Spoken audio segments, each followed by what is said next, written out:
Hello, everybody. Welcome to today's webinar. We thank you for joining us today.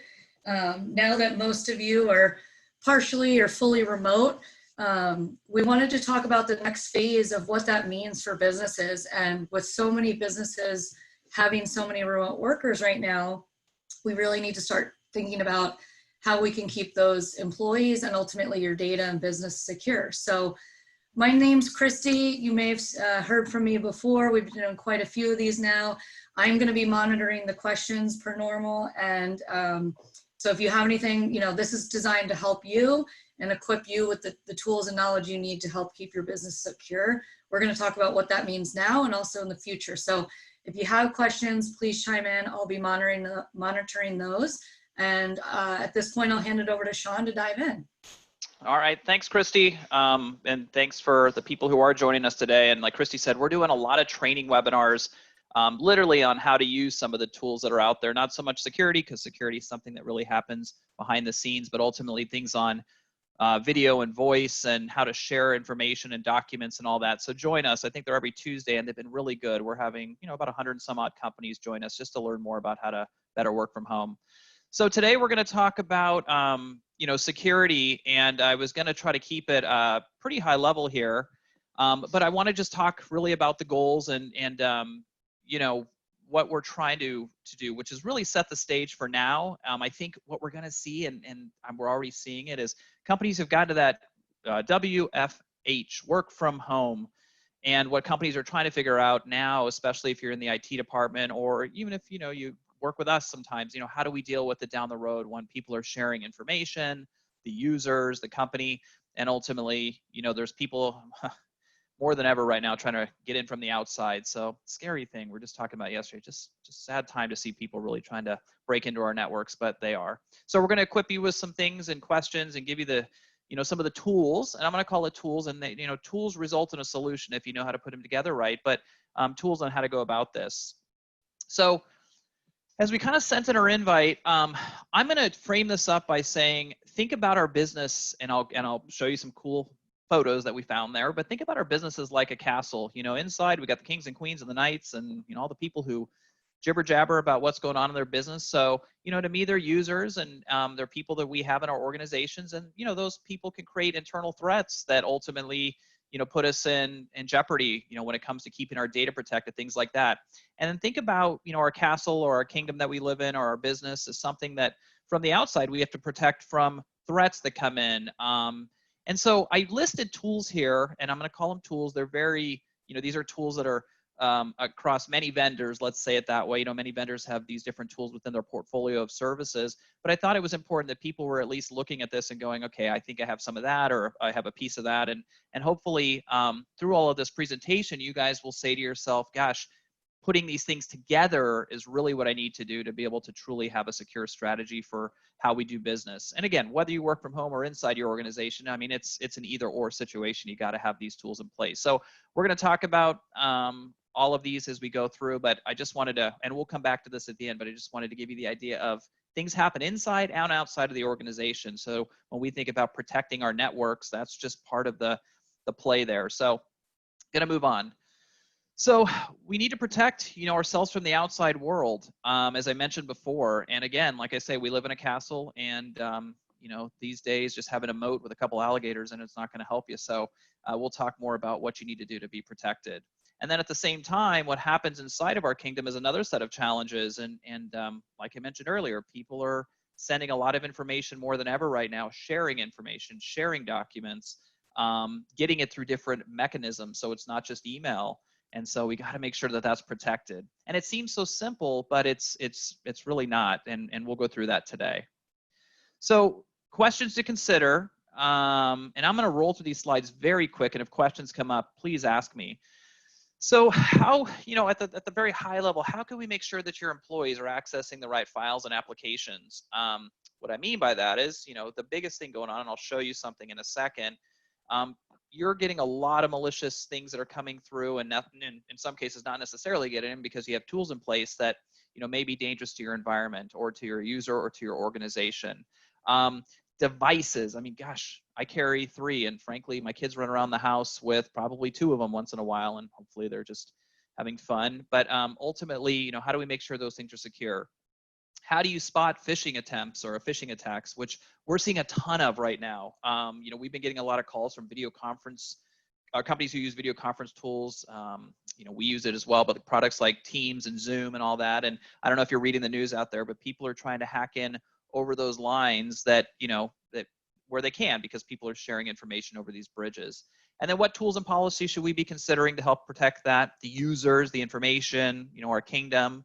And then ultimately, how can I prevent, you know, data loss? And what I'll say it is this, like if somebody sends me a file to my personal computer and I potentially download it, do I have it or do I not? Things like that that I think we need to really start thinking about. So I'm going to run you through a scenario, and I hope this guy's not too scary. There was a movie with him in it. But, you know, what does a typical security breach look like? And hopefully when I do this, and it's going to be a big slide, it gives you some context. So let's start, if you look over on the left-hand side, I want to show you, you can start with, you know, at the top, what happens. So hackers or people who are phishing or just people who are doing things maliciously, you know, they plan, they enter your network, and then they get in and they traverse that network. And all I mean by that is you'd be surprised. I think the typical time in which somebody's inside of a person's or a company's network or domain is typically up to 10 months as they're traversing the network. And then, of course, they go in and they take or, you know, pull down or do something to the environment that ultimately cripples the business. So as I go through this, let's look at this here. The first thing that's going to happen is that a threat is going to come in via phishing campaign. That's one way they do it. And that's typically through figuring out your password, trying to get, you know, somebody to open an email, something like that. So again, they've entered, they figured out how to do it.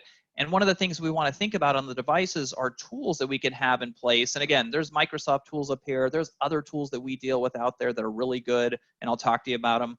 But, you know, the desktop, the laptop, the remote device, that's where it happens first. Second, you know, you have sort of a device compromise, as we call it, you know, where, you know, people are coming in and they open up an infected file, okay? So the first is more of they're out there sitting there looking at common passwords, something they might know about you, something that you published on LinkedIn, you know, your birth date, and then maybe they figure you do something with your password that's birthday related. Maybe the second one is they're sending you malicious, you know, PDFs or attachments or something like that that you open up. So again, from there, they've entered your network and they've compromised it. I mean, again, a second way to think about this. The third, and these are the tools that we're wrapping around this, the third is just really harvesting credentials. So a lot of companies out there go out and create fake websites. So you go to search a website for something, I don't know, maybe it's looking for toilet paper right now, and ultimately, and believe it or not, there actually are malicious websites doing that, where you're clicking into that website and it's harvesting information from you by asking you for certain types of things, first name, last name, email address, and they're getting a lot that potentially creates vulnerability in your network. So that's simple when you think about it. That's where it all starts in some cases, just at the user level. And when we're working from home and so many things across our personal computers or our, you know, corporate owned computers that were given to us, you know, we're using it to access other things, I don't know, Netflix, this is where the stuff starts to come into play. So I wanted to start with that so people understand that it's serious when it comes to the users and how the users protect their data and ultimately their information and really their physical security, their passwords, just access to their computer, what have you. So with all that said, let's talk about the internal threats inside of our kingdom and maybe some of the tools that your organization should be thinking about to protect yourself. And hopefully this makes sense. And I also want to mention before we go through this, not one tool is going to do the trick to protect your organization from a network or system security perspective. Okay, so we'll start there. So pillars of security. People, when I use this term all the time, identity and access management, they don't always understand what I mean. If you're a technology guy or gal, you'll go, oh, I get it. But if you're not, identities are this. If Sean Ferrel is employed by Managed Solution, his HR person puts him in the system, and ultimately that identity gets created inside of our, what's called in our world, Active Directory. It is what we call the source of truth for where people come and go outside of the in and outside of the organization.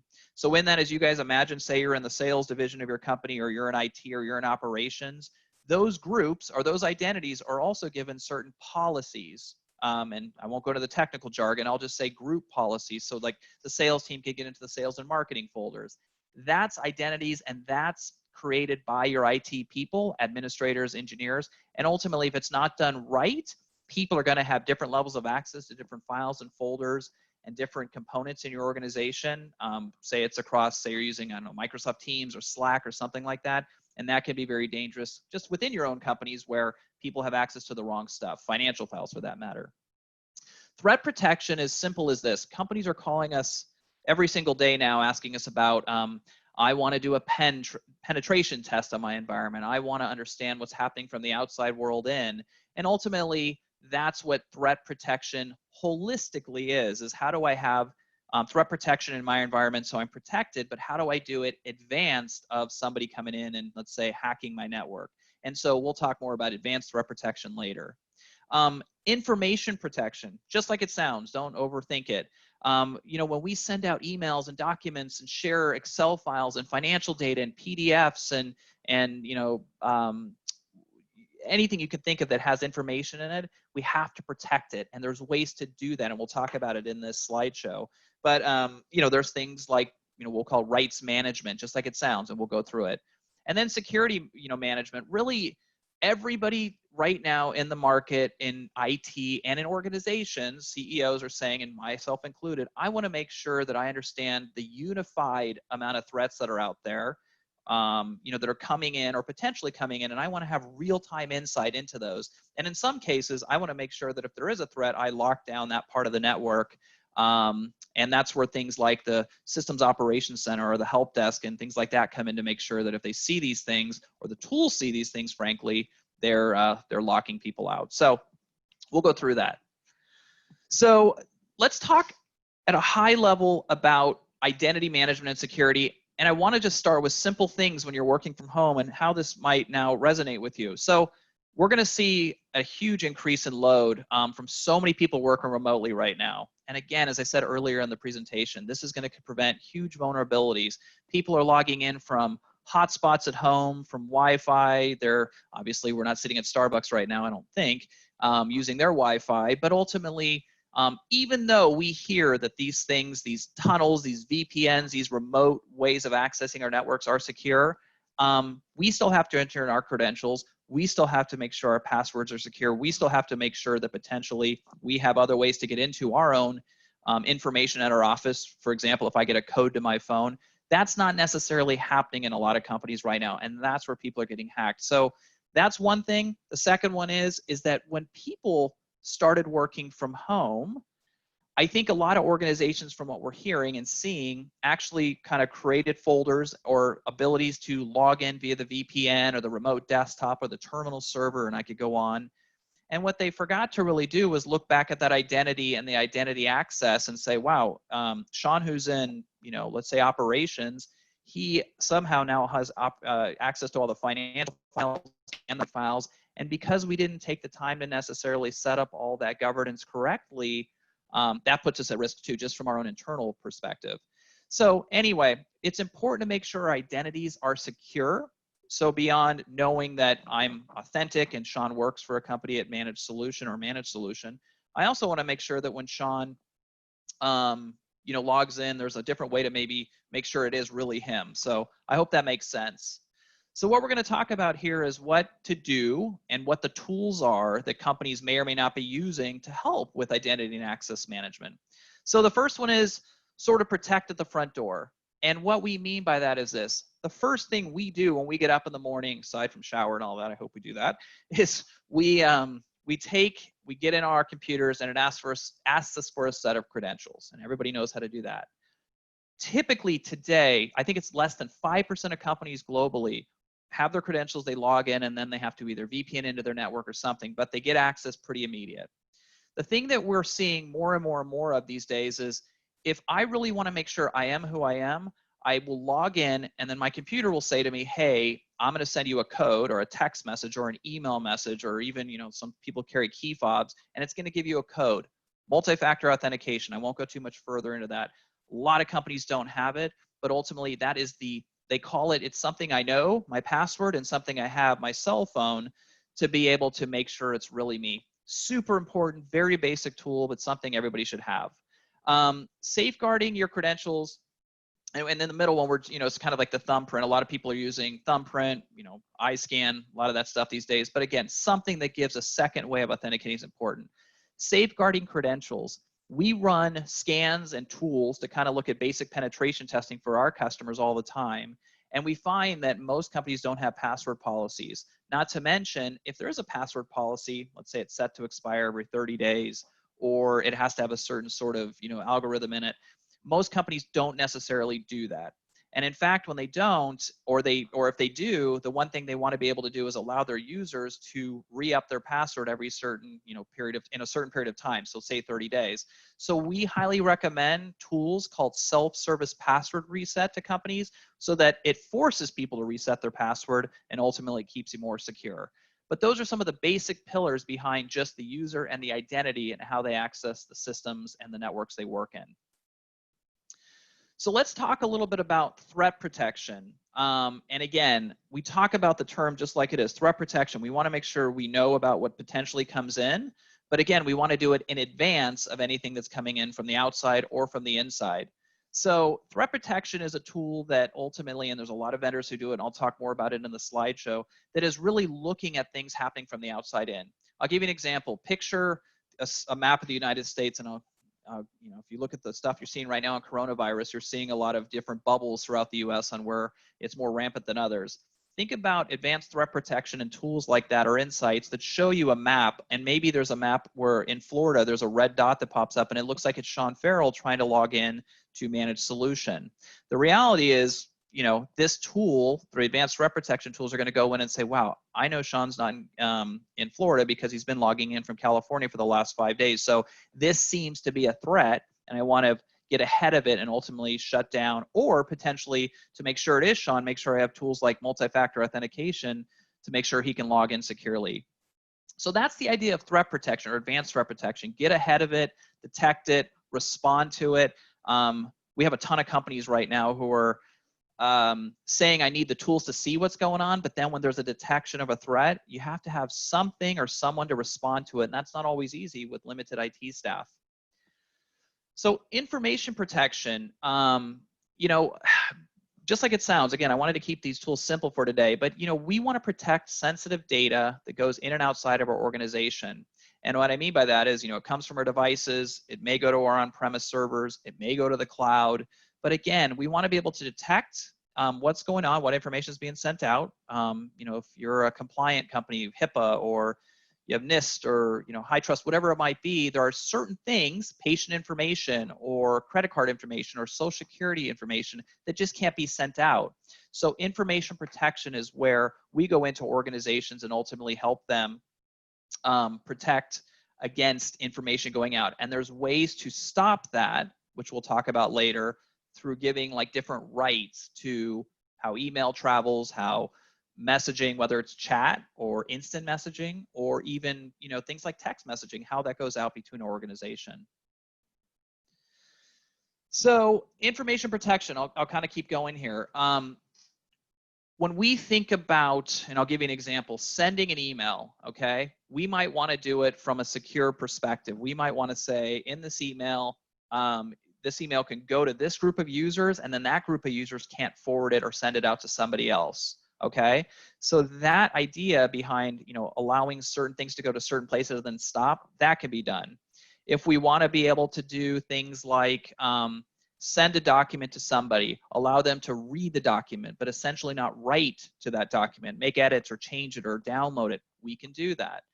This type of stuff from an information protection perspective is super important right now. And we get questions all the time from pharmaceutical companies who say to us, hey, listen, I want to make sure that if I do share something out, my user at home doesn't download it to their work computer, but then potentially send it over to their personal device at home. It's just something that, one, compliance won't allow for, but two is we just can't have our organization losing data. And we'll talk about data loss prevention later, rights management, all that good stuff.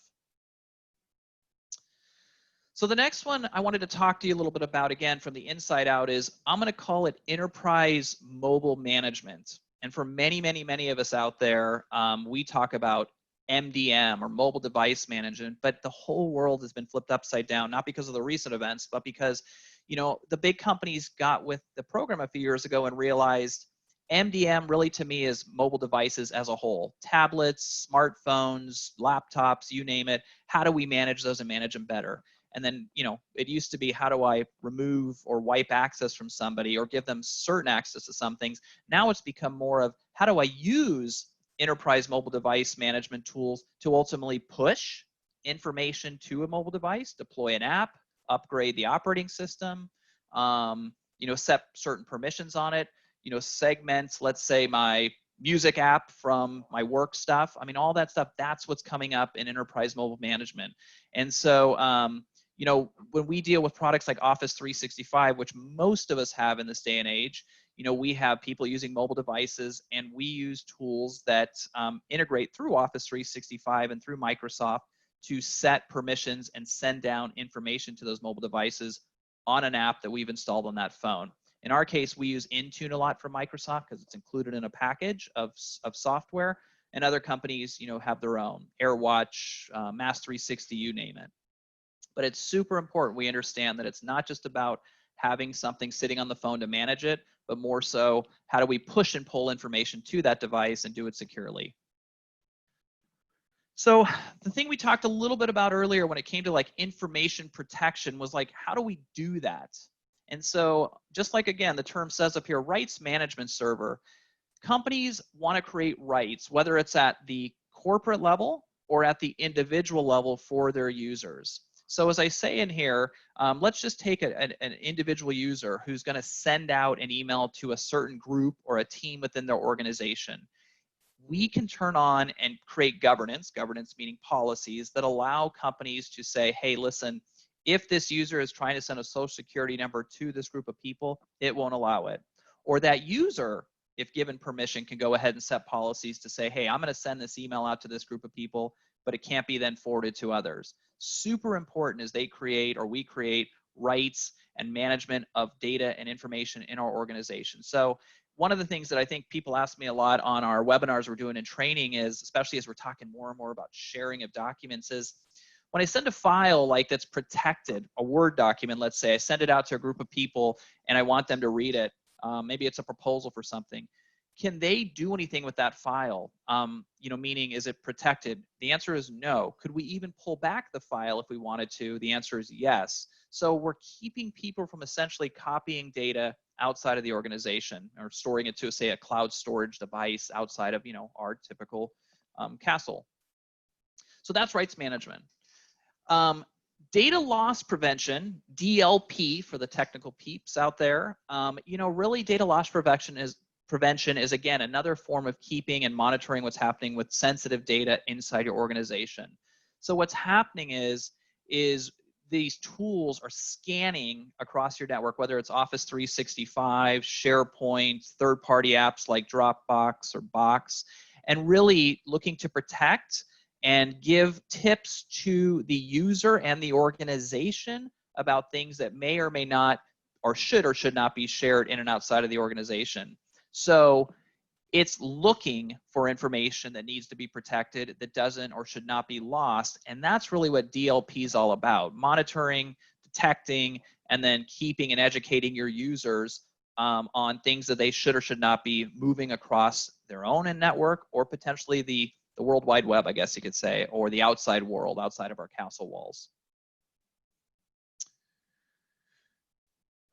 What's happening right now is interesting. A lot of organizations have said, well, we've sent everybody home and they're working there. And the one thing that we've done is, in some cases, because there's a shortage of hardware out there in the market right now, laptops, mobile devices, tablets, we've allowed them to use their own computers, and or we've, you know, figured out how to get them corporate devices. But a lot of IT organizations right now are going, gosh, I don't know what other apps are being used across my organization to be able to do other things outside of what we need on a daily basis. So we use the traditional Word and Excel and Outlook products, and I don't know, finance tools and QuickBooks, let's say. But what other apps happen on the back end or are moving on the back end inside of our users' computers? Cloud app security, or the concept of really shadow IT, is where we're able to go in and leverage tools like Cloud App Security to be able to see what else is running on devices, and frankly get a list anywhere from, what's the most run app that we see, could be Spotify, all the way down to things that a few people have, versions of Adobe or versions of, QuickBooks or whatever it might be, so we can kind of have better control over data and information that's moving across our network. So again, this is like that ability to go behind the scenes and see what else is running and make sure that, if there are any threats or there are any, potential data losses that could come, or ultimately things that need to be managed with different rights. Cloud App Security gives us insights into what's going on, so then we can figure out how to manage that data. So protection from the outside, some people would say, is it network management, network monitoring? The big term right now is unified threat management. I think I want to talk about that a little bit here today, and then we'll move on from there, because there's a lot of confusion when companies call to ask about security as a topic, or pen testing, or UTM, Unified Threat Management. I'm hoping to dispel some of that and just try to give people a place to start, so they can help them in their security journey. So Unified Threat Management, to keep it simple and high level, the idea is we want to collect all data at all levels of our organization. What I mean by data is, at the front end of our organization, typically we have a firewall, outside the castle wall, something that's protecting us. Once we're in our organization, we have servers, we have, like I mentioned, software, like we talked about earlier, identity management software like Active Directory. We have products like Office 365, so Exchange for email, and Excel and Word and SharePoint and PowerPoint. All those tools, whether it's the network tools or the systems tools, we want to be able to collect and centralize data and essentially be able to investigate what's going on within those different data sources. Firewalls, for example, they create firewall logs, and we want to see, potentially if there was a threat, where did the log come in and what time was it at and who could it potentially came from. So we want to be able to investigate that data, and then ultimately we want to be able to respond. And as I mentioned earlier, response could be having what we call a SOC, or essentially a SIEM, or just having your IT departments watching over those things. But ultimately, it's all about centralizing data management, or unified threat management, just like it sounds, into one set of tools. And there are a lot of them out there, everyone. We see tools from, Microsoft has its product Azure Sentinel. We see other tools, Manage Engine, you name it. We see a lot of them that we put in place. But again, it's important that you understand what data you want to collect from what devices and what applications, and make sure you have a centralized place to go out and see what's going on. So I hope that dispels some of the, what exactly is unified threat management. Advanced threat analytics, we talked a lot, we're going to keep talking about advanced threats. Again, how do we get ahead of it? What we're saying here is, how do I look for behavioral trends that are happening outside of my organization? For example, malicious users, we talked about that earlier. You have that user, that what we call potential hacker, or what they call actor, who's outside, continuously trying to ping the network or get in from the outside of the network. Well, advanced threat analytics, the tool, and what it actually is doing, depending on what vendor you use, it's actually looking at, why do I continuously see logins from New York when I know my users are out here on the West Coast? Or why do I see something that continuously is happening in Japan? And ultimately, that's where we start to see these advanced threat analytics, and we're able to respond. So this stuff uses a lot of AI. We don't have to go build it, inside of our organizations. You can leverage tools in the cloud that are already available, and people have done it really well. And that's what we want to get in place to make sure we're seeing stuff before it happens, and people get in and cause damage to our network.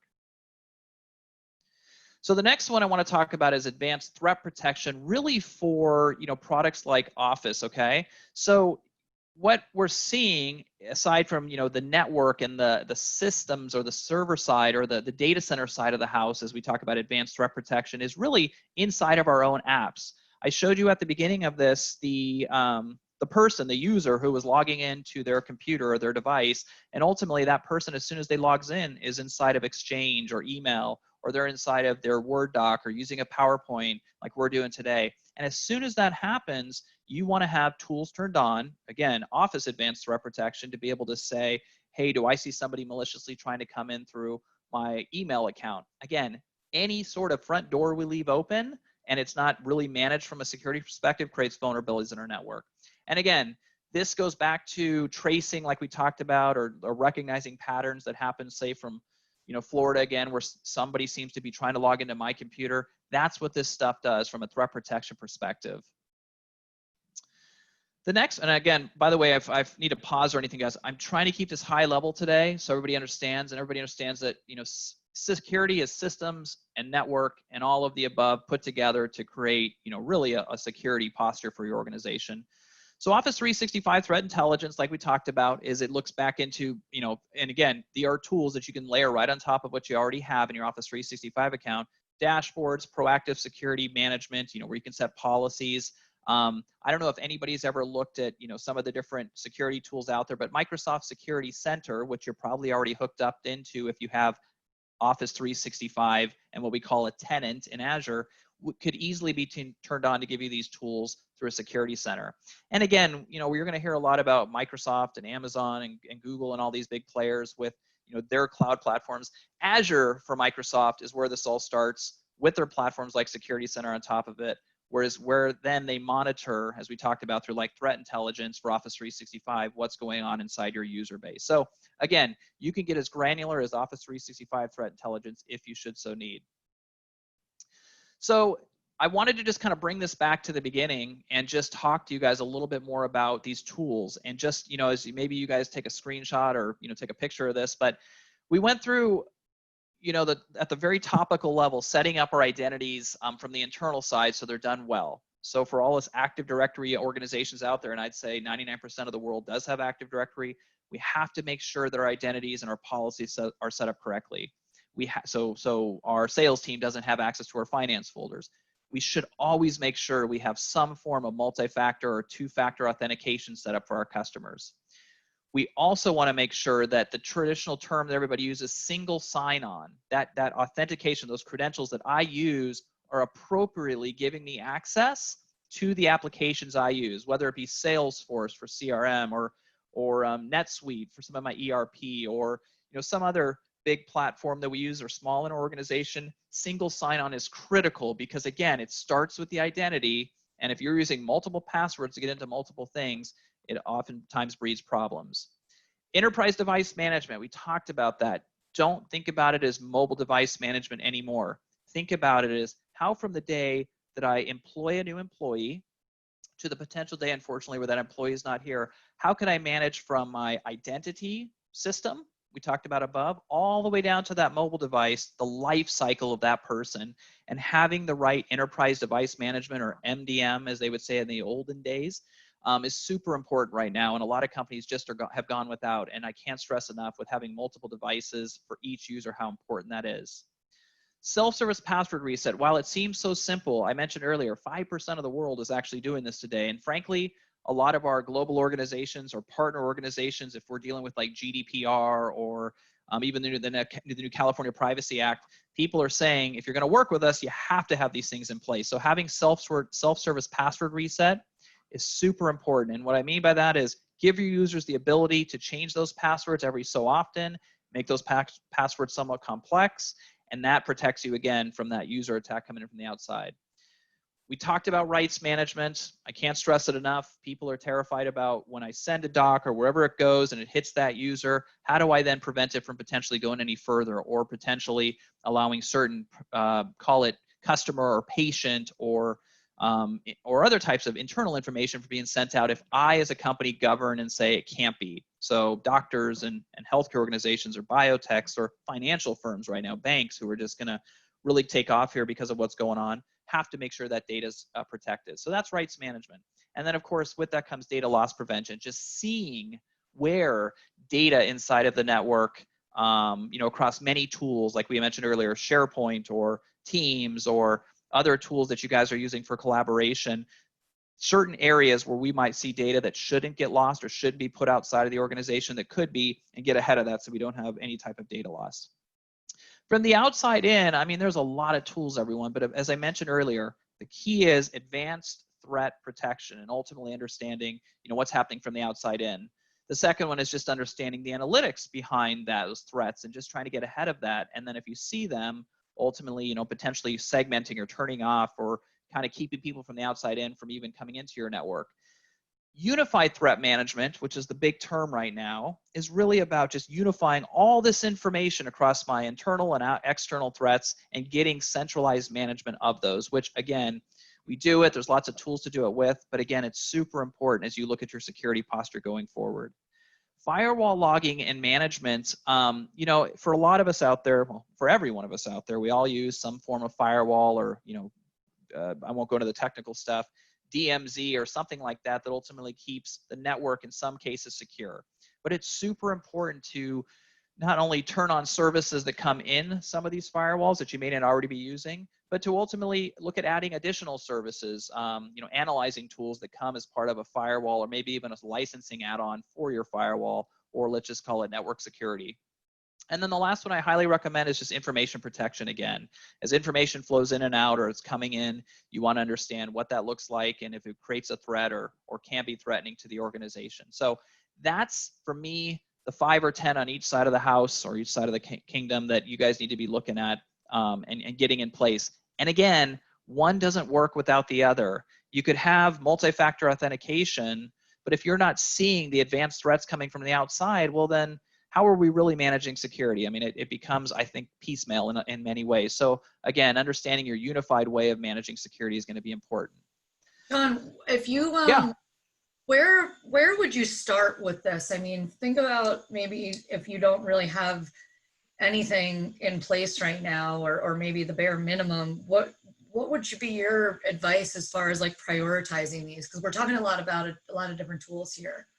Yeah, I agree. So, I mean, the thing that I would say within the last year we've seen, even before all that's been going on lately, has been, you know, most companies, if not, have gotten in place, you know, their multi-factor authentication, their self-serve password reset policies. I think that's been a no-brainer for most organizations. And frankly, it's not expensive to do it. I mean, these are a few dollars per user to do these things per month. I would say the thing that's probably more important, and whether or not we as IT people or we as consumers can get our head wrapped around it, is the idea of unified threat management. We all have firewalls, we all have network devices, we all have computers, Christy, that, you know, we ultimately use. If I can plug in tools that give me more insights, that's a first step. It doesn't finalize, you know, what I would consider true, you know, network operations or network operations management where we're actually able to respond if we see those threats. Because if it's one IT guy who says, I'm going to look at the dashboard and, you know, somehow I can stay up 24 hours a day, 7 days a week, that's a tough one. But ultimately, I would say getting a UTM or a unified threat management tool in place is important. So, and there are a lot of them, and you have to pick and choose what you want to pull data from. So UTM would be another place I'd start to look at my whole environment from a unified threat perspective. Okay, awesome, thanks. And if anyone wants to chat about that more specifically to their organization, we can help with that too. So keep that in mind. If you guys are looking for some more specific guidance, we can certainly set up a call to discuss. Yeah, and again, I'm trying my best not to, you know, say, you know, people are trying to figure out where to go with this. So we have tools, and hopefully your vendors and other partners have tools who do similar things, but we have tools that can look at stuff like we can simulate phishing attacks for companies to see what their users are up to or what they might think about doing. We can help with some of the advanced threat protection tools. We run, I'll call it like, think about running your credit check every now and again. You want to kind of see how you're doing. We have tools that kind of give you a secure score of your environment to say, hey, I'm noticing that you haven't had passwords changed for the last 90 days across these sets of users, or you don't have an MFA tool in place, or, you know, we're noticing that the firewall logs are not turned on. I mean, just things like that to give you a good security posture around where you're at in your secure journey, I guess, security journey. We have the ongoing analytics tools. You know, we work with several vendors. As I mentioned earlier, again, I'm not biased to any one of them. I would just say do what's best for you. And then, of course, we just have, you know, we need the old traditional network and systems monitoring tools just to keep things healthy, whether it's patching computers or, you know, making sure that our networks, wireless networks, all that stuff is just being managed and monitored. It's super important. I mean, think about, best way I can describe it in this current state of affairs with the world is that network and systems monitoring tools, essentially they're like having a doctor watching over your systems and ultimately keeping them healthy and patched and updated and making sure we understand the assets and the inventories we own. So anyway, that's that. And then the big one, like I've been kind of talking about throughout this, is really having a security framework, like understanding where do I start, to, you know, somebody's question earlier, Christy, and ultimately What tools do I do not have? And, if I have MFA, does that solve my security problem? Probably not. So, us helping out with security framework builds has been big for us in the recent times. That said, we kept this to 45 minutes. We have it recorded as well. And again, I always tell people, if you need me, you can call me directly on my mobile. I like to get it out there. And again, if you need anything for managed solution, we can help you as well. Yeah, we'll be sending out the recording to everyone shortly after this. But yeah, the MFA thing's pretty cool. I've seen it mostly as like, I log in and then I get the text and I have to put the code in or whatever. But about a month ago, I was away from my desk. I don't know what I was doing, but all of a sudden I got the Microsoft alert, like, are you logging in right now? And I was like, no, I'm eating lunch or whatever I was doing. So you hit deny and you're like, okay, well, that was easy, right? It's like the easy button. So these little things can go a long way, and it's all about building upon it and making sure you have the right structure. So if we can help out, please let us know. As you can see, our information is up on the screen right now. And like I said, I'll send out an email with this recording so that you can review any information or share it with your team. And we're here to help if you guys need anything. Yeah. And funny story is, don't you like, so my kids who are home for the year, it looks like, we heard yesterday, they watch dad and get around his back and see some passwords we plug into certain things. But it's the coolest thing right now when they get to a certain point and I hear, Dad, do you have a code? And I go, oh, what do you mean? And I get a text on my phone and it's the MFA password. And I'm like, oh, well, I do, but I can't show it to you. So we're seeing all types of weird stuff go on. So anyway, everybody take care of themselves, stay healthy, and hopefully we'll get to see you again in person down the road. All Thanks, right. guys. Thanks, everyone. Bye.